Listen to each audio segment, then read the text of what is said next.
I'd like to call this meeting of the Prescott Unified School District Governing Board to order.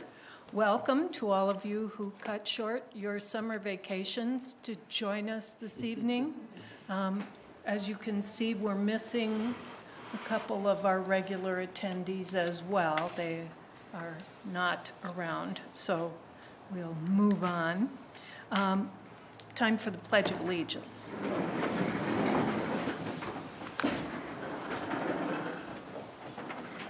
I pledge allegiance to the flag of the United States of America, to the republic which stands one nation, under God, indivisible, with liberty and justice for all.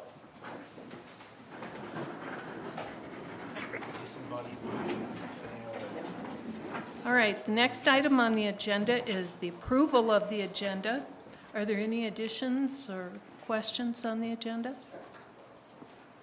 Could I get a motion, please? I'll move that we consider approving the agenda. A second. It's been moved and seconded that we approve the agenda as presented. All those in favor say aye. Aye. Opposed? Motion passes. Next, we have the approval of minutes from our last meeting, which was the regular study and voting meeting of June 28th, all of 2 weeks ago. So any corrections, questions on the minutes? Could I get a motion, please? I'll move that we approve the minutes from the regular study and voting session of June 28th, 2022 as presented. Second. It's been moved and seconded that we approve the minutes from the regular study and voting session meeting of June 28, 2022 as presented. All those in favor say aye. Aye. Opposed? Motion passes. All right, we're up to our presentation section of the meeting.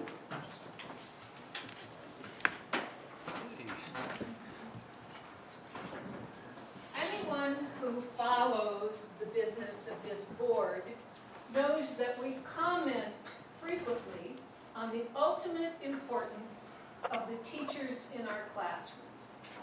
Therefore, as we continue to recognize employee groups within PUSD, wherever I am here, we are taking a slight sidestep this month to recognize a group that works tirelessly in support of our teachers and classified staff, the Prescott Education Association. The PEA, whose members are all PUSD employees, serves as a voice for both certified and classified staff in our district, and they have representatives from every school site listening to the unique needs of each school. They collaborate with the district administration and the governing board to make this district a better place for our students. The PEA also works on state initiatives and other advocacy actions to help pass positive public school state policy. So, thank you, PEA, for all the work you do. I would like to introduce the president of PEA, Whitney Williams. And Whitney, if you would then introduce the people who join me this Yes, shall I stand up there? evening, please. I'm Whitney Williams. I'm president of Prescott Education Association, and I would like to welcome up my vice president, Hillary Canzaria, and Jessica Evil, our secretary, and Mishka Barron, one of our members. All right, ladies, I would like to recognize PEA for PEA Recognition Month in July in PUSD. And here is your certificate. Thank you so much. Thank you for our staff and our students. And same to you. Thank you, board. Thank you. Thank you. Thanks for all you do. Yeah. And you want to hand those down? Sure.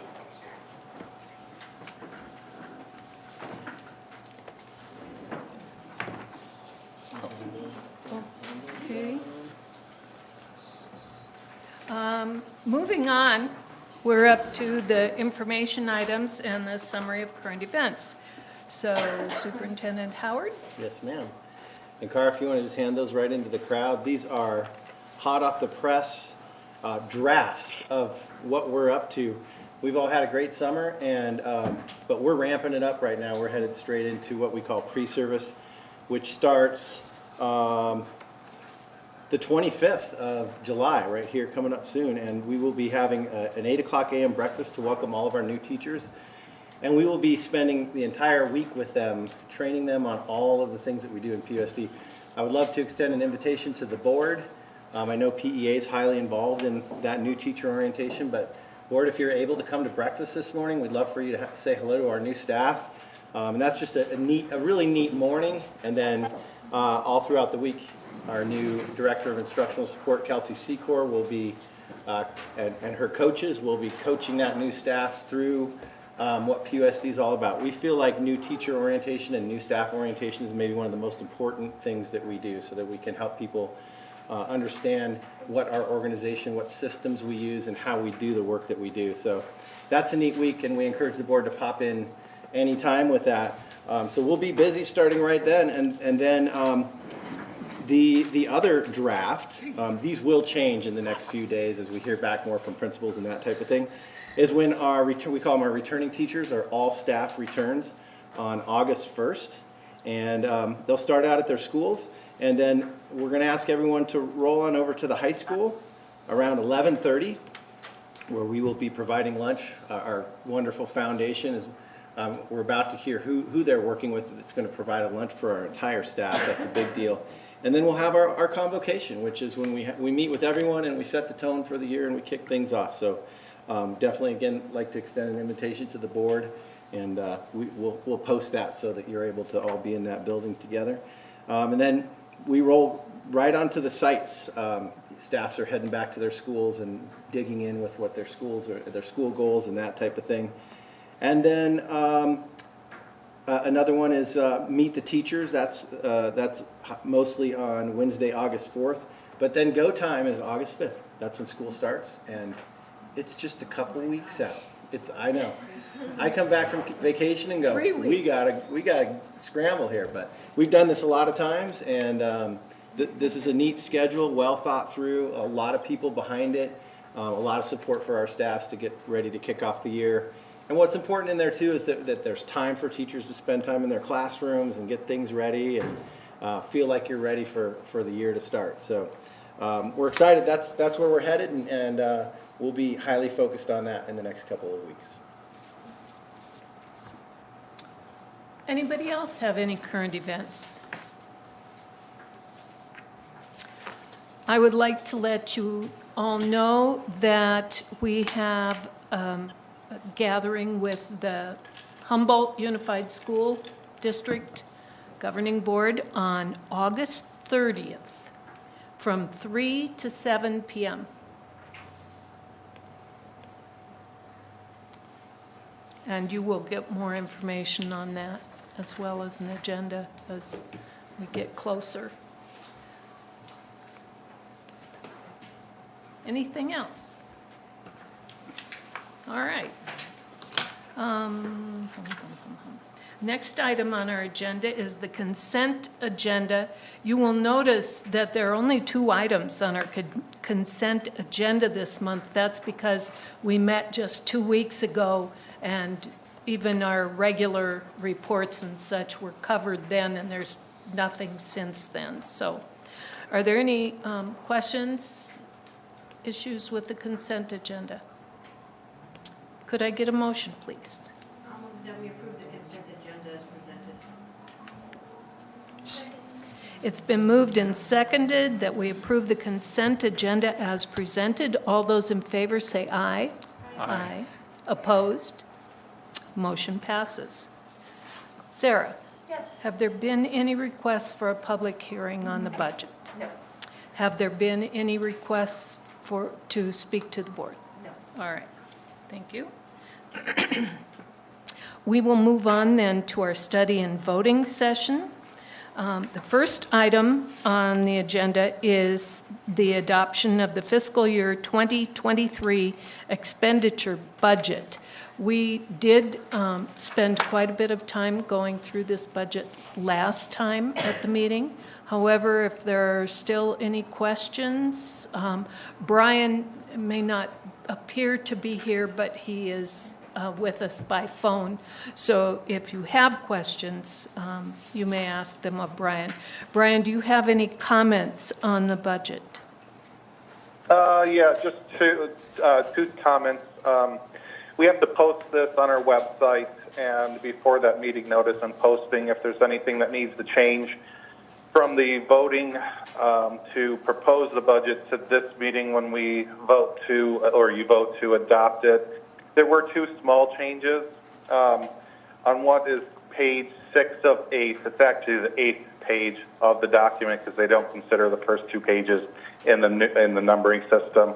There was a cell that I omitted the upcoming budgets, and that was in what's called the school plant fund. It includes the fund that has our monies from the land sale. Also, whenever we sell PUSD property, it goes into a school plant fund. And so the cell actually is a $2.9 million budget.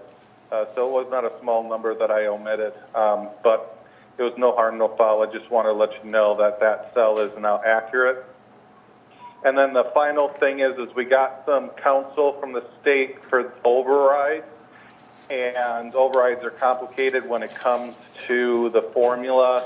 But since the legislatures did increase some of the special ed Group B funding, it actually can apply to overrides, which that was not known when we did the proposed budget. So I fixed that. It added an additional $5,000 to our override that we're expecting the money from, and increased the tax rate by, I think it was 2 thousandths of a percent. So it wasn't a huge increase, but it was an additional $5,000 for the district. So those are the 2 things that I fixed between the meetings. And if you have any questions, I'm here to answer them. Are there any questions for Brian?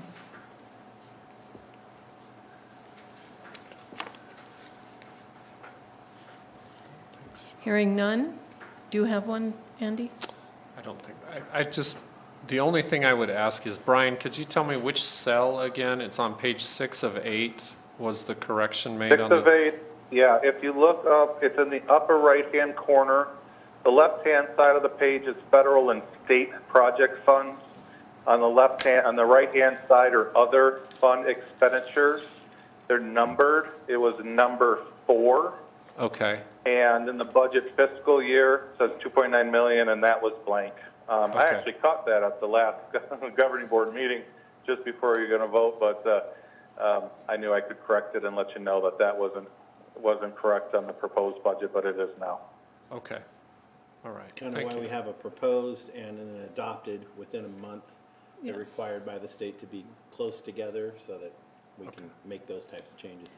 And we also had a new state budget basically just a day or 2 before. A day that. before our meeting, yeah. So it kind of Okay. had to be put Yeah. together in a hurry. Okay.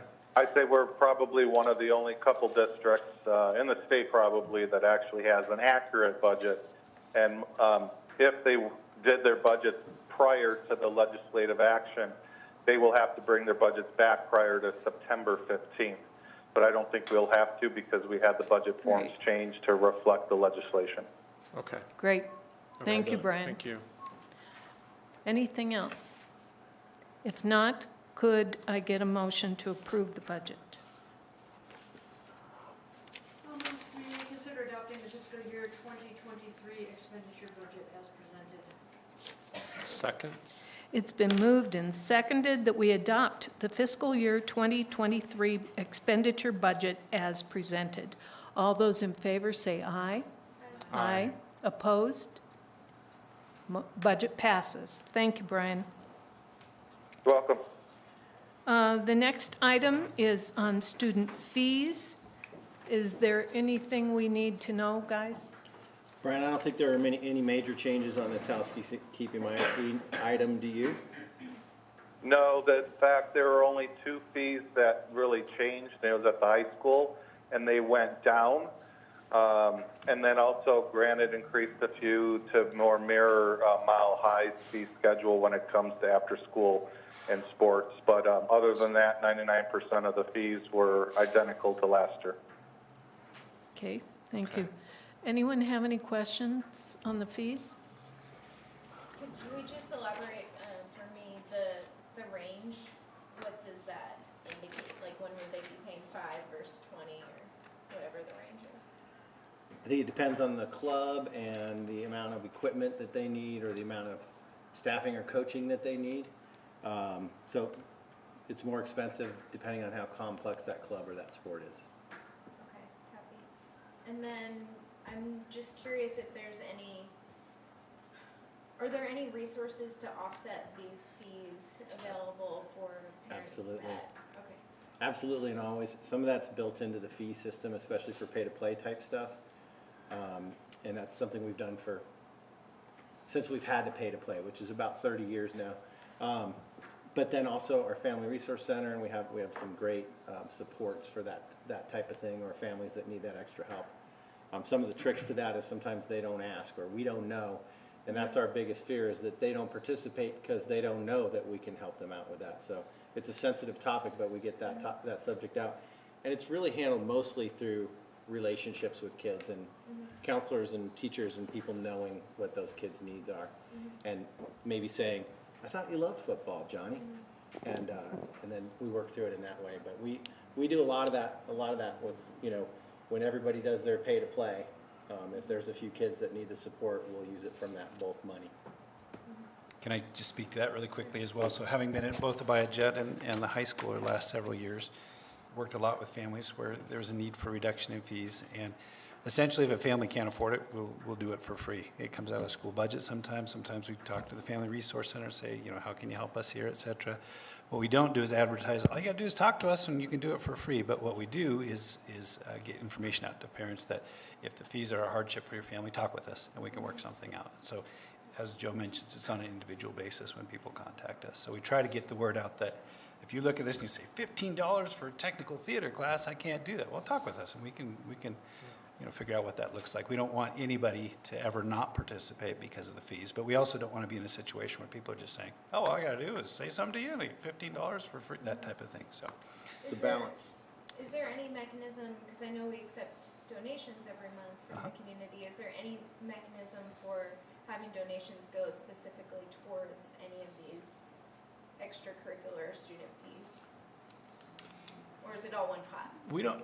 I don't know that we've got a mechanism for people to donate cash to the district directly. We do have in-kind donations, et cetera, and we certainly have a situation where people can donate to the PUSD Education Foundation, and they have also been generous and said, hey, if you need help with these fees, et cetera. So they tend to offset other costs that the district might have so that there is money available for this. So it's not a direct A to B, but it's an A to B to C to D type of thing, so that because of generous donors like that, we are able to say, your family's going through hard financial times right now, that's okay, let's still play basketball.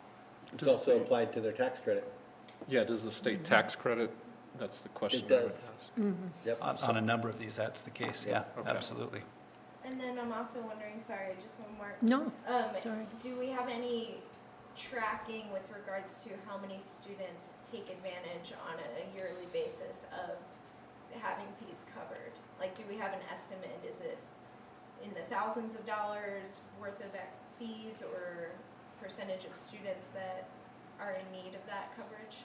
It is not something that we track, but that's covered in our systems with relationships with principals. If they have a problem and they're not making ends meet because of something like that, they let us know. In my career, I've never heard from a principal that said, hey, this is just crushing us, or we're not going to make ends meet because we've done so many scholarships.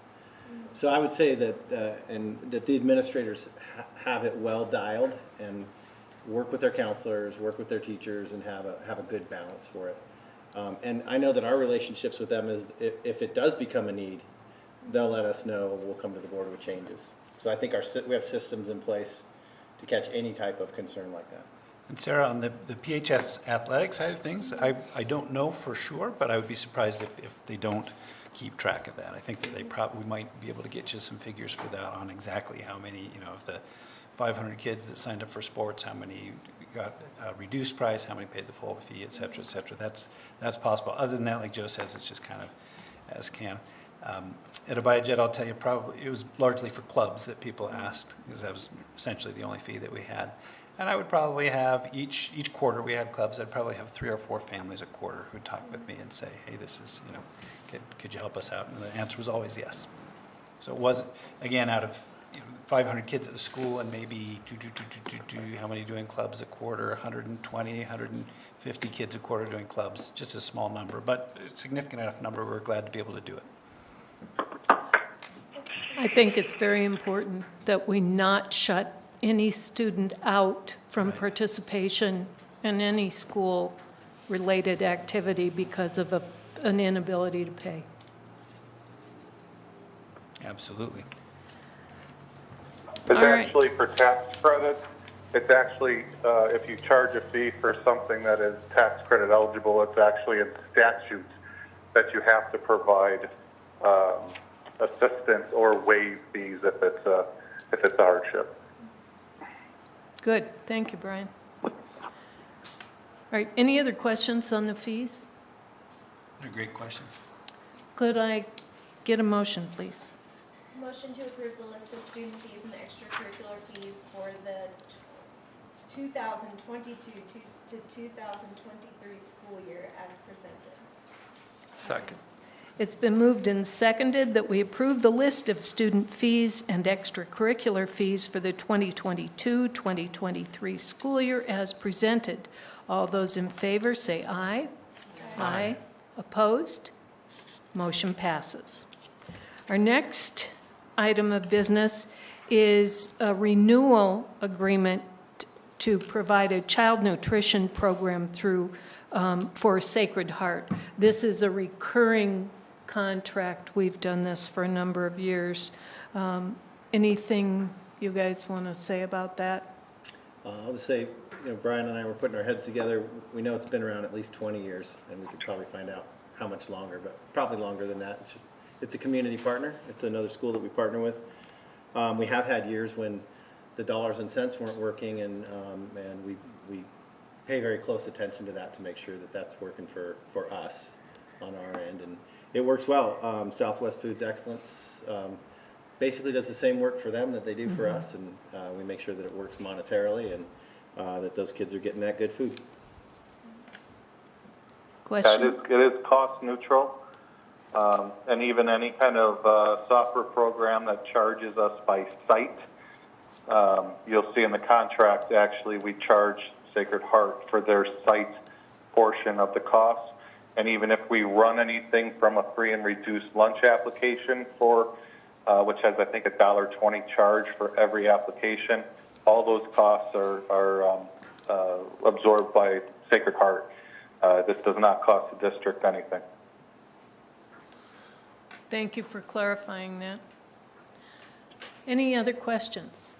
Do we know how many students this program serves? Brian, you know how many kids at Sacred Heart are taking advantage of this? I want to say it's about, oh gosh, I'm going to be guessing. I can find that out for the board and report that out.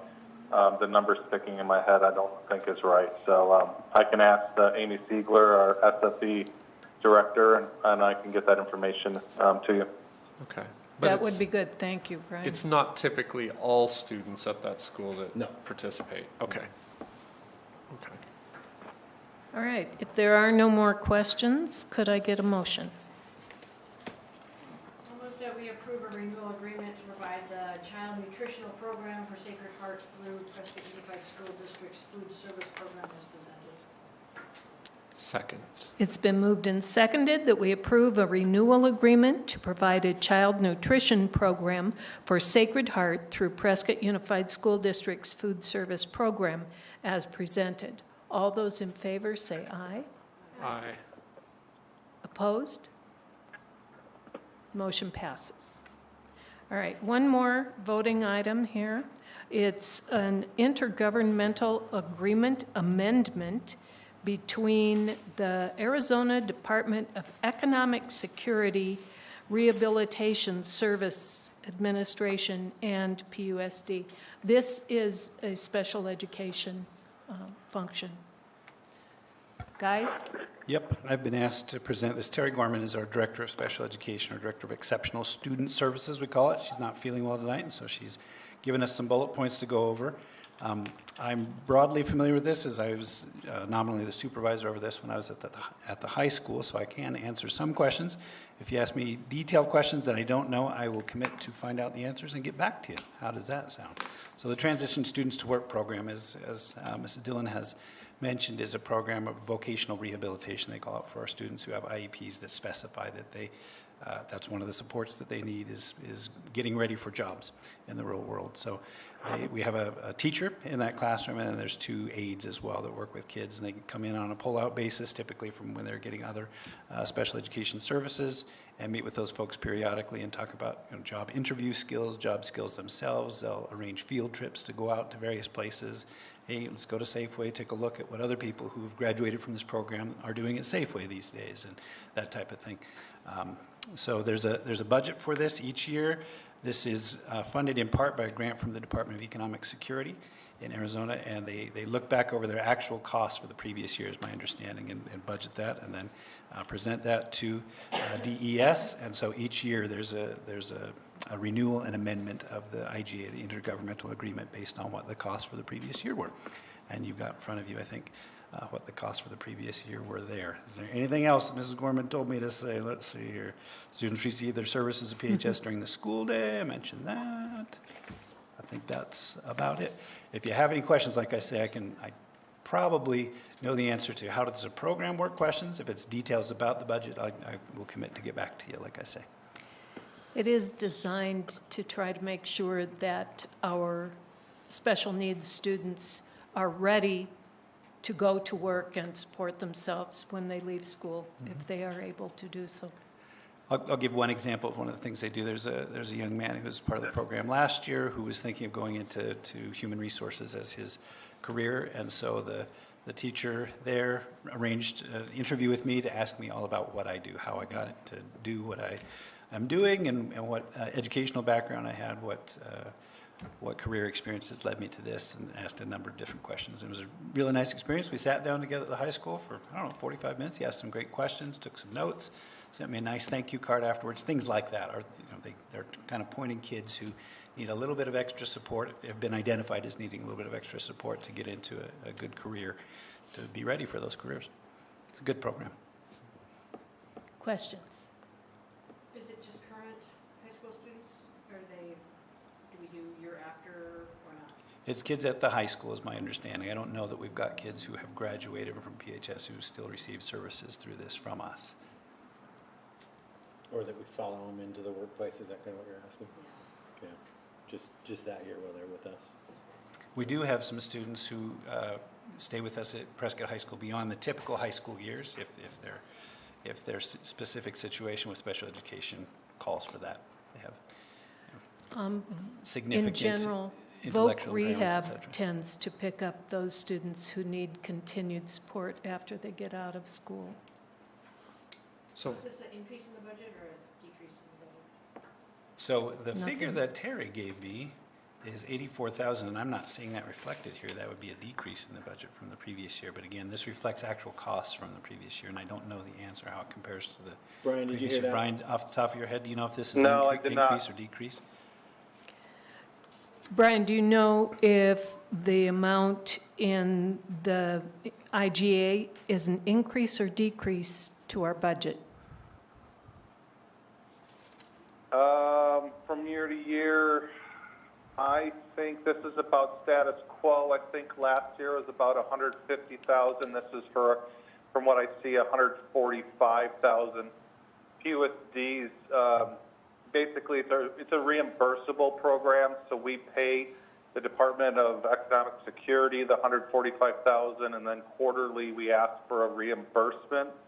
and that reimbursement, we pay 42.6% of the total budget, and they reimburse the rest every quarter. So I do believe this is a slight decrease in our cost for the program. And I'll make a couple comments from an HR perspective. We've had an experienced teacher in there the last couple of years. We've got a brand new person coming to that experienced teacher is actually moving on and becoming a classroom special education teacher for us this year, which is terrific, because anybody who's a classroom special education teacher who's not also a criminal, we love. The two of those don't often overlap, I'll tell you, but we'll take anybody we can get there, and in this case, we've got an excellent teacher who's moving into the classroom. So we've hired a new person over from Cottonwood, from Dr. Daniel Bright's school over there, who's going to take over here, and that person will come in at a slightly lower salary point than the previous person. And as you can see from the budget here, like most of our costs in the school district, the vast majority of the costs come from personnel. And it's actual costs, and this person's salary will be lower than the previous person's salary. So I think we'd be looking at, going forward, the costs going down once again from this last year, if in fact they've come down from the previous year.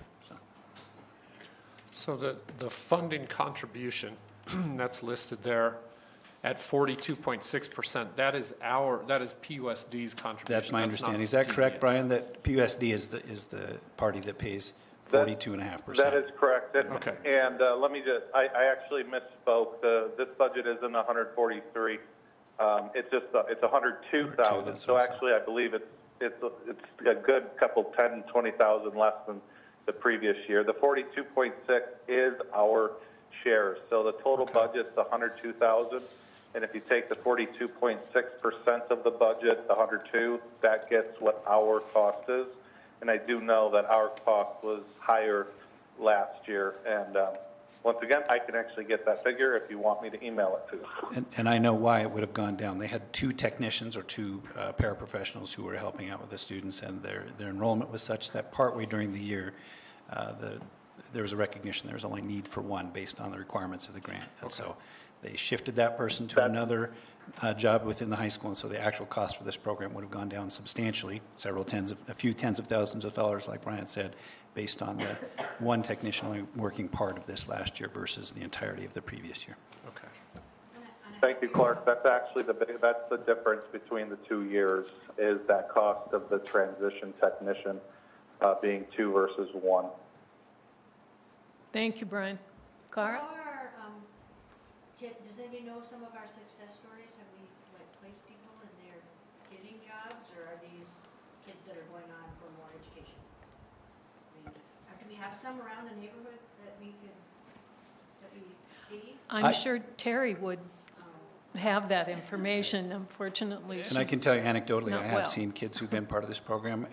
Fry's and Safer are the two places that I have in mind that I've seen them working after being a part of this program. Was there a direct placement from this program as a result of that to Fry's? I'm not sure. I can't speak to that directly, but yes. And in the case of the young man I was talking about, he's the type of student that, though he does have an IEP that requires this vocational rehabilitation and whatnot, he's college bound. I mean, he's a very high functioning compared to many of the kids who are part of this program.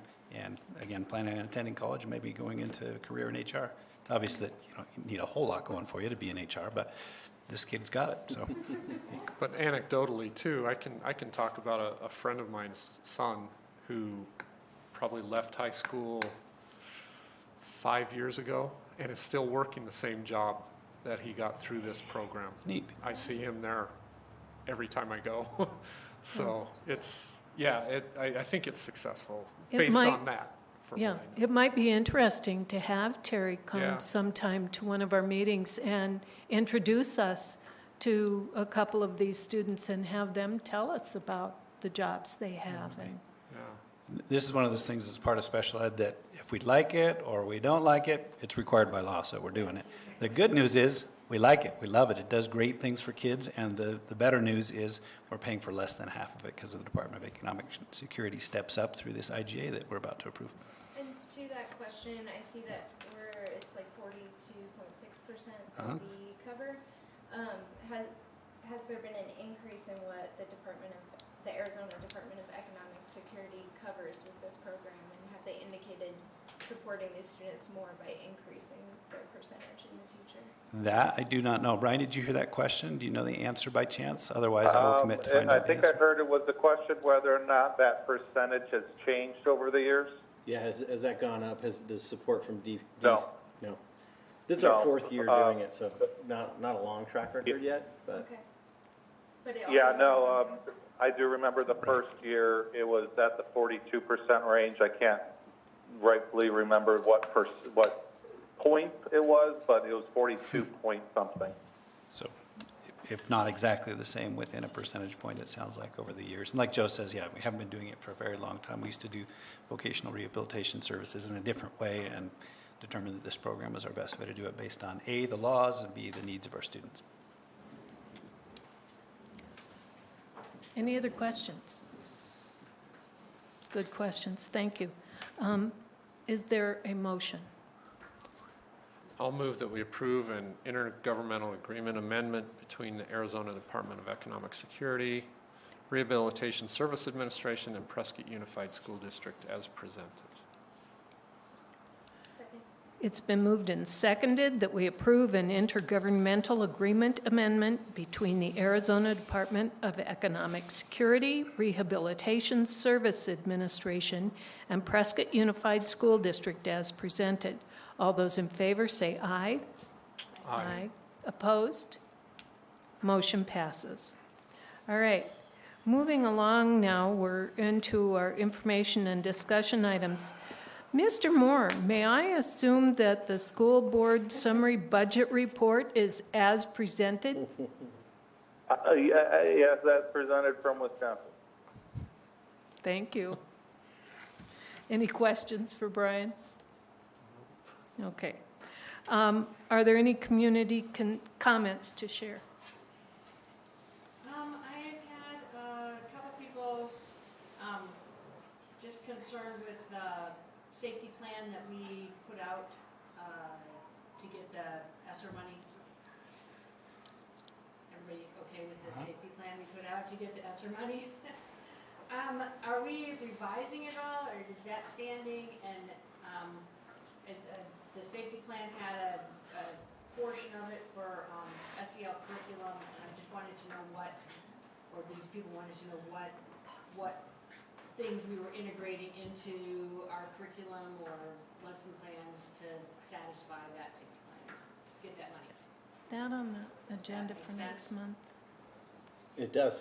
So, I mean, we can't have an agenda item right now. We can bring you information back and create an agenda item for that. But you can report on what you've heard, and then we can, Yeah. and the board can ask us to bring information. Yeah, As to yeah. what curriculum items we've inserted into the. I'll have to clarify with you. I don't Okay. know. I'm not sure what safety plan you're referring to that was required to get ESSER money. Every district in the country got ESSER money, so. Okay. So we'll have to chat. So I will get a copy of the safety plan and I will talk to you. thank you. Perfect. Oh, did have one other concern that was represented, and it was the, I don't know, some people were disagreeable with the badger with the rainbow on it. The high school logo. Did we have to, Not it's Say first that. first I've heard of that, or not sure what you're talking Not about. something produced by our district. oh, okay, so people have been using our PHS badger logo with rainbows? Could on be. it? I have to see it. I don't know what you're talking about. Okay, so So. I will, Okay. Send it our way. just some concern. You can, Yeah. anytime you see stuff like that and It's you're good to concerned, know. you can send it to us and we'll take a look and let you know. Lots of rumors about things that we post that we don't post. Okay. No, it yeah. wasn't from you guys. Yeah. I was just wondering if we had, okay, or if we No. had to okay it, or if it didn't. Or even where matter. did it, or where So it's did it like, is appear? You know, trademarked, is our little badger guy trademarked? I think we stole it from Wisconsin. Brian can maybe verify that one. It's in Wisconsin, but, We have Yeah. a few Badger logos. The most recent one is somebody locally who generated it for us, and as of 2 years ago, it was not trademarked. but again, when you see concerns like that, send it our way and we'd love to We know look so into that it, we yeah, can absolutely. clarify what we do know and don't know about it. Yeah. Okay, sounds good. I had some community comments with regards to the summer programming that happened in June. There were a lot of really grateful parents for all of the options that were presented at no cost to parents. I had several personal thank yous for, not for me, but for the To you. district, Yeah. for the district providing those options this summer. Good, Good to hear. thank you. All right, the next item on the list is to confirm our governing board school liaison assignments as school will be starting next month. We should make sure, I do know that we need a new liaison for Discovery Gardens since Connie has resigned. So if anybody would be willing to take that on. Otherwise, if you would simply let me know whether you wish to continue your liaison responsibilities with the school you've been working with. And if not, we'll see if we can do some trading. Future agenda items? All right, our next meeting will be August 2nd at 5 o'clock right here. And remember also that August 30th meeting with the HUSD board. So, 2 in a month? Come on, Deb. I know. Sorry. Getting wild. Didn't know there'd be service in public service. All right, I want you to know this has been a 40-minute meeting.